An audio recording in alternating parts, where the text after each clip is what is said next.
This is Saxo Grammaticus, Gesta Danorum, Book 14th. Arkona, being located on an elevated place nearby the summit, from the east, south, and north, was protected not by artificial but by natural fortifications, steep walls of which presented an impressive view, and to the tops of them the missiles launched from the throwing machines were not able to reach. They were surrounded by the stormy sea, a rampart of 50 elbows high, completely closing the west, the lower part of which was made from dirt, and the upper from a seamless wooden palisade. On the north side of it was a freshwater spring, to which a fortified path was built for the city folk to use.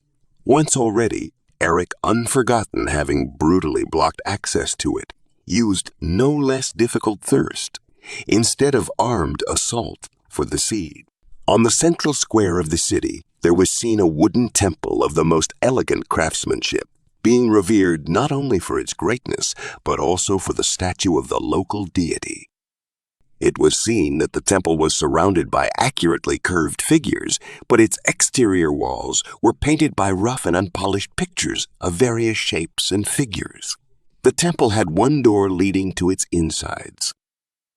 The temple had a double wall. A scarlet roof was attached to its external constructional part, while the internal wall construction was a hanging of 4 main posts and a few beams to which shining curtains were attached, but not connected to external walls or roof. Inside the temple, a giant statue was seen, whose size was greatly exceeding any typical human body, from which, surprisingly, 4 heads on 4 necks were erected.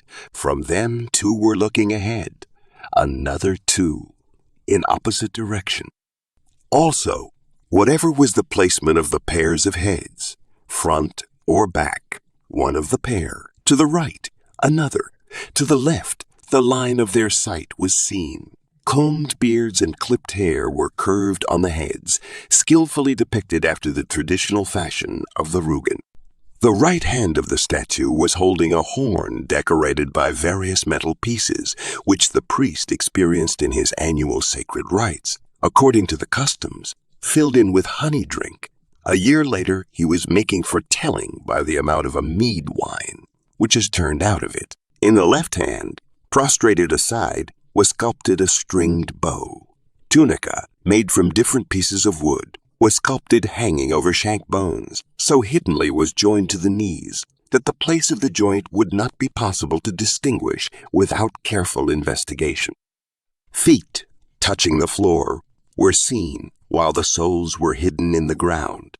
Not far were seen a harness and saddle, and many other symbols of the divinity. There was hanging a large sword, of an admirable view. The impression of the more than excellent silver engravings on the exterior of its sheath and handle was quite noticeable. Ceremonial services of this cult included, yearly after counting results of the bountiful harvest, the island's population crowded before the temple of the statue, cattle being sacrificed, and a ceremonial feast of the rites devoted to the divinity was celebrated. The priest of the divinity, showing the strict observance of the length of hair and beard according to old traditions of the ancestral community, a day before the feast had to perform an even more important service to the divinity. The temple, only he had traditional right to enter. He used to clean most diligently with a broom, making sure he would not breathe inside the temple. When he needed to breathe in or out, he ran to the doors to prevent pollution of the pure divine presence by the contact with mortal spirits. The next day, the population of the island, having gathered before the temple's gates, was excited to see the horn taken out of the statue's hand, because if the amount of the distilled mead in the horn was less than expected value, that meant the next year's crops tend to be scarce. In that case, the current harvest results were prescribed to be conserved for the future. If recessing of the usual fertility criterion would not be seen, then the coming of times of prolific crops was predicted. According to this prediction, either more economic or more liberal use of the yearly supply on hand was prescribed. Then, After the old mead being poured out to the feet of the statue as a libation to its divinity, the priest washed fresh the emptied horn, and, in similar obligatory toasts, having praised the statue and the people, in solemn oration proclaimed a wish of an annual increase of wealth and a wish of an annual increase of victory for good fellow citizens. Having finishing the toasts, the priest, closing the horn to his mouth, with huge, fast, consecutive gulps, drunk it out dry, and having replenished the honey drink in the horn, redeposited it into the right hand of the statue. A cake of round form, made with the use of honey, of such large size that it was almost equal to the human height, was brought forward as a sacrificial gift. Having placed the cake between him and the people, the priest used to ask whether Rugians see him. To those who answered they, from their position, can see him, he wished that the next year they would not be able to see him from there. Though those traditional sayings were related not to predictions of their fate, but to hopes over the increase of future harvest.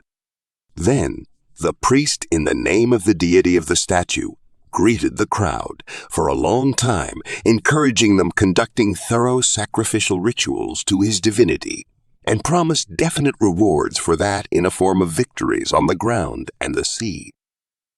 That finished, the rest of the day was protracted with the luxurious, plentiful feast, which could have turned from the religious meal into a joyous eating and gluttony, because abundance of the sacrificed animals to the deity were provoking people for excesses.